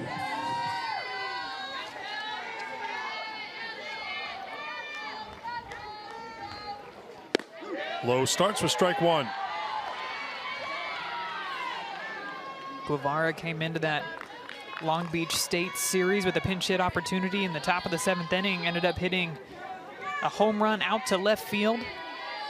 2-strike count, a pitch way low in the zone that she got underneath and drove it way out of the yard.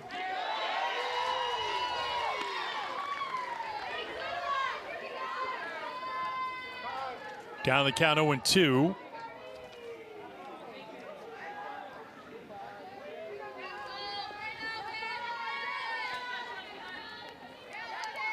Like McCondishy's back at second base for Auburn.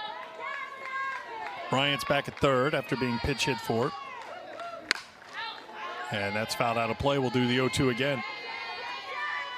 Wondering if after the first 2 pitches that Shelby Lowe threw, if McCondishy realized that she might have still had Maddie Penta's pitch card still in her wristband, had to make a quick switch there. There was a pitch card transfer from someone in the dugout. Good call, Maddie.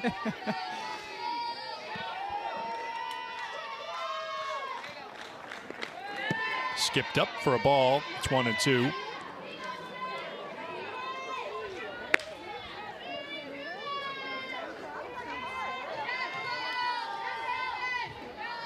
Lowe's thrown a lot in her career. Started her freshman year, 165 innings. Had 92 innings last year. Innings down this year, 67. Spins it outside for a ball. It's 2-2. Maddie Penta done for the day. 4 innings pitched, 3 hits, 2 runs, 1 earned, 1 walk, 3 strikeouts through 63 pitches. And we will expect to see her 1 o'clock Eastern time against Clemson tomorrow here at McWhorter. That misses. It's 3-2. Penta threw well. I think even by her standards, she would probably want to tighten up on that fastball just a bit more. It seemed like she was going to the changeup whenever she needed a strike, so that pitch was definitely on.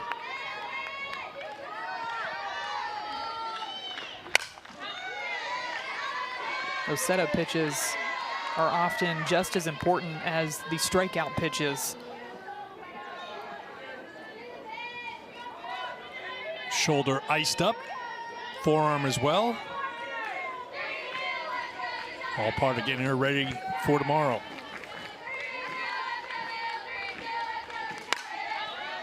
Another one fouled off.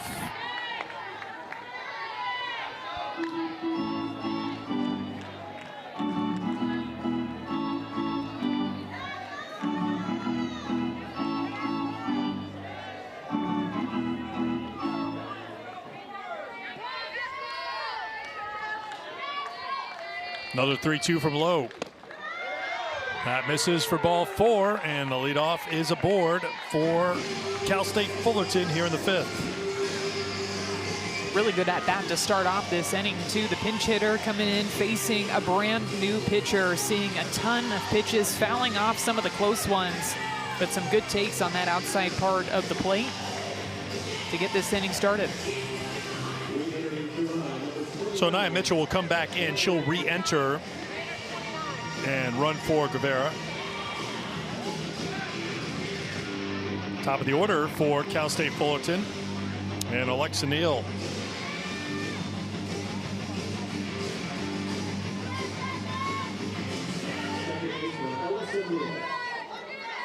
A reminder, Fullerton needs to score 3 to have this game go beyond the 5th inning. Ball 1. Neal struck out in the 1st, reached on an error in the 3rd.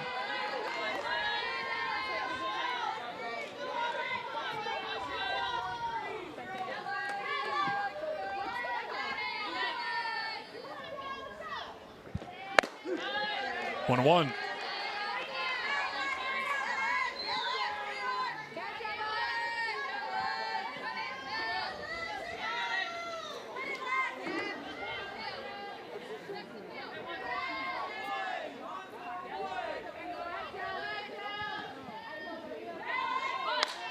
Trying to bunt, popped up, but off the net. It's 1-2.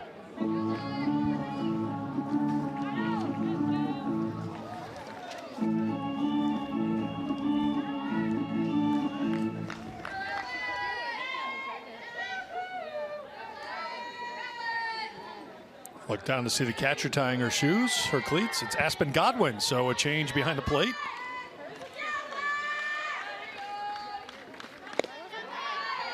Two and two. Shelby Lowe having a hard time finding the strike zone here in this inning. Could see that Godwin was a bit crossed up even on that pitch. Looked like it was supposed to be outside, ended up falling out of her hand more on the inside part of the plate.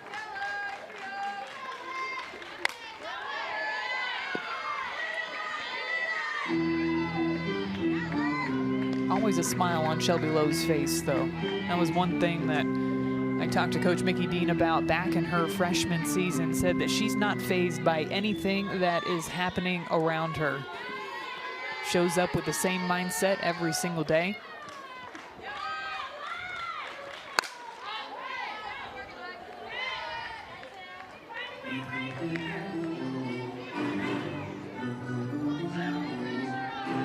Couple long at-bats and a lot of foul balls already to start off this top of the 5th. Started with a walk. Mitchell, the runner at first. Another 2-2 to Alexa Neal. We'll do it again. Everybody clap your hands.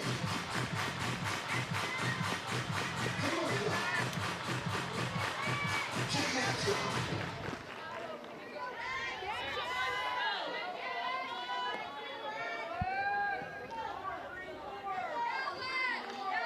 Another 2-2 pitch to Neal. Another foul ball. We'll do it again. We should have started our foul ball tracker for this inning. We bring that out on special occasions. Well, we got the pitch tracker. This will be the 9th pitch of the at-bat from Lowe to Neal. Is that good enough? Yeah, I can't do the foul ball tracker. I'll take it. I always start the foul ball tracker too late. That misses for a ball, and again, it's 3-2 count. So first 2 hitters have worked full counts.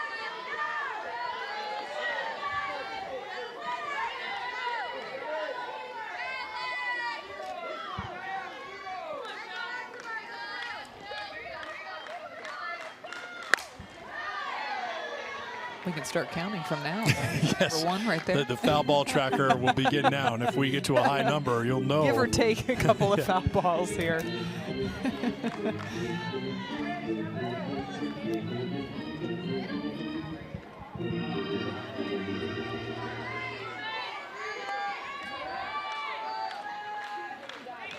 Three, 2 again. Foul ball again. I'm gonna keep you honest, that's number 2. 2 of your new count. Yes, my starting new fresh. My not exactly accurate count of the foul balls in this inning. Everybody's smiling. Yeah. Neal smiling, Lowe smiling. Denver's always smiling over there at third base. No, All business no, now. all business. All business.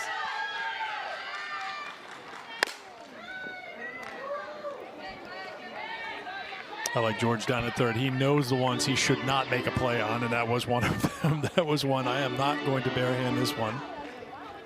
I think you almost have to learn the hard way in those coaches' boxes of which ones you want to go for and which ones you don't want to. I learned very quickly that I should run away from the line drives, not towards them when I don't have a glove on. Another 3-2 pitch.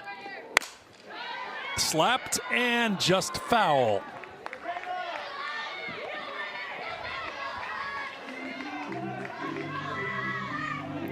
Love the fight. Love the fight by Alexa Neal. 14th pitch of the at-bat coming up.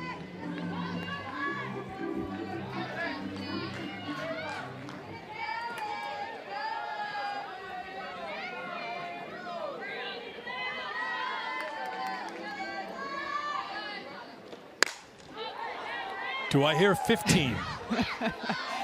Well, it's a tough spot, too, for Shelby Lowe when you've got a slapper up at the plate and a runner over at first base, and you're going to see the infield even shift even further over towards that left side because you want to funnel the ball to the left side of the infield. So you're going to continue to throw those lefty curveballs away from the slapper up at the plate.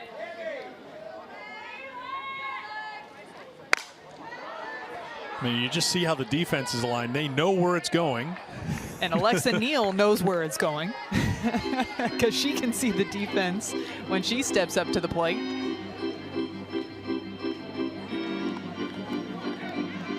We've seen her throw a changeup a couple of times. They've missed down in the zone, and she knows she can get a strike with the curveball, so she keeps going back to it. 3 on the left side of the infield. Outfield takes a couple of steps in. Left fielder Smith is maybe 4 steps off the line and left.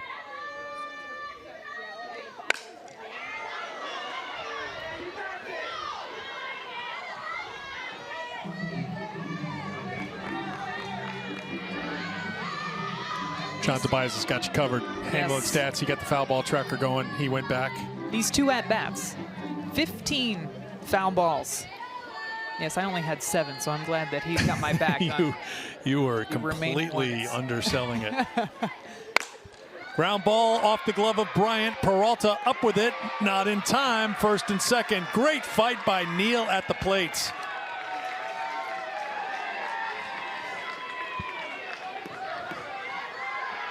Foul ball after foul ball after foul ball after foul ball after foul ball, and then one in play. Puts it on the ground over to Denver Bryant, and it skips just underneath her glove. Actually ricochets over to Nelia Peralta behind her, who makes a good throw across the diamond. But the speed of Neal beats out that ground ball. Alexa Neal just hitting the ball the opposite field way.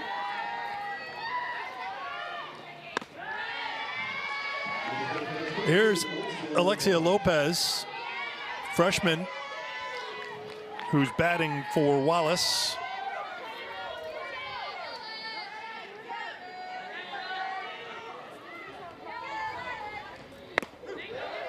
One on one.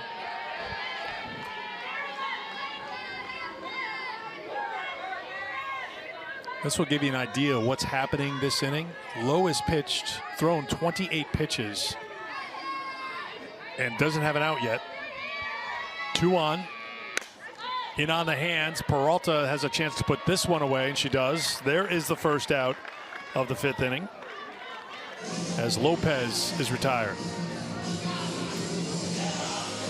Alberika Becerra, she maybe had the best contact of the night against Maddie Penta. Hit it right at Bryant at third base. Now she's got some Really good swings up at the plate. Always working on her timing too, and we talked about it. She's just kind of been snake bitten up at the plate recently, hitting hard line drives to people, hard ground balls straight to defenders as well. Low starts her with strike one.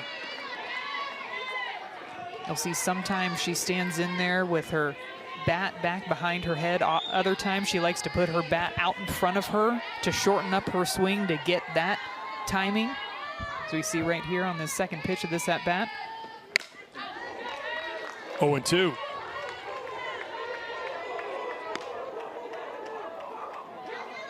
Sometimes you see batters do that every single time that they get to a 2-strike count, trying to shorten up their swing. But she said she kind of picks and chooses when she wants to go to that, what she's feeling with her timing against a certain pitcher. In the dirt, blocked by Godwin. It's 1-2.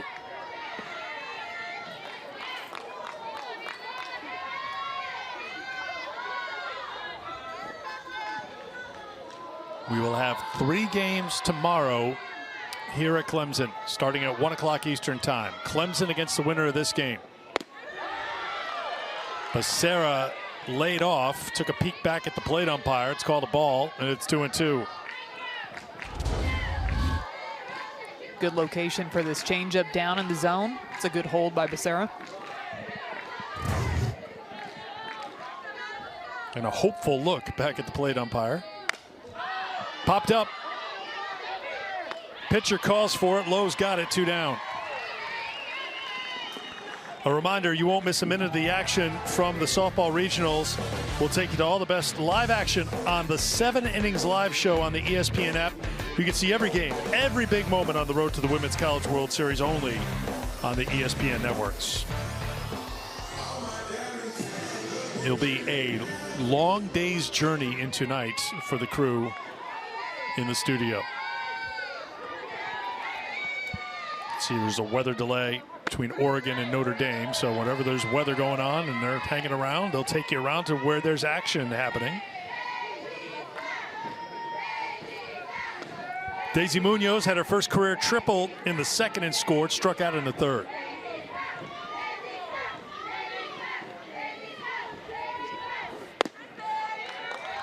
One on one.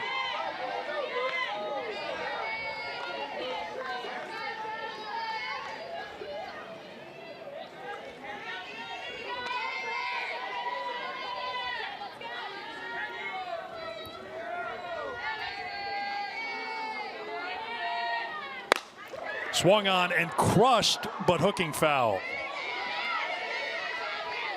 Up and over the berm and left. She was all over that curveball inside. Saw her drive that triple earlier on in the game down the right field line. That one, knowing that that curveball is going to curve into her barrel, gets it out in front. There it is. Rolled all the way down that berm. Up and in, and it's 2-2.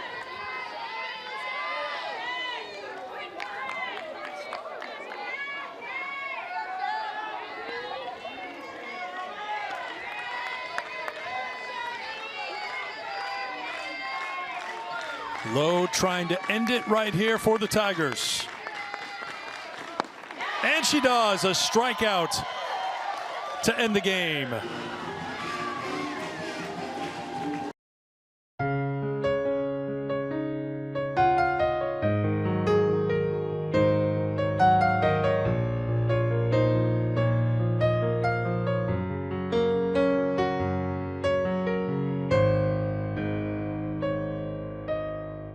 Whenever I look into your eyes, I find less peace and love for me. You are everything that I have ever wanted. I want to spend every second of my life with you.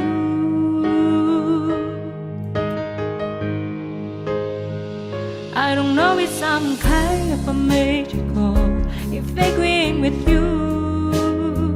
So the joy effect that I have turned us away. So did the effect on your smile on me in my life.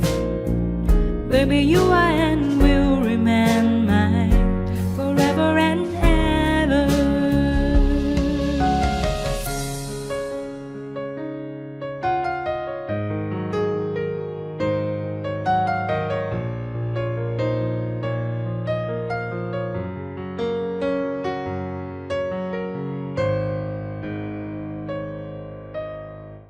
Whenever I look into your eyes, I find less peace and love for me.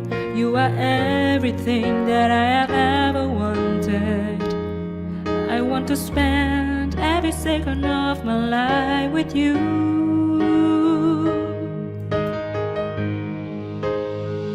I don't know if some kind of a magical if agreeing with you.